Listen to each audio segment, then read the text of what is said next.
মতো বাঁধা উঠতে হলে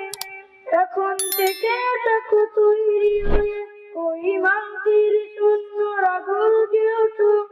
তৈরি তামান্না বুকে নিয়ে সুফিয়ানা মতো বাঁধা উঠতে হলে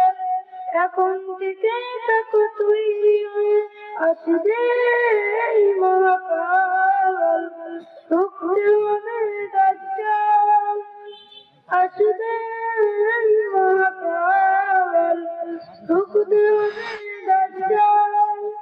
যার এক হাতে থাকবে জান্নাত এক হাতে থাকবে জাহান্নাম মানুষকে বলবে দেখে দেখে আমি তো তোমাদের খোদা আমার যার এক হাতে থাকবে জান্নাত এক হাতে থাকবে জাহান্নাম মানুষকে বলবে দেখে দেখে আমি তো তোমাদের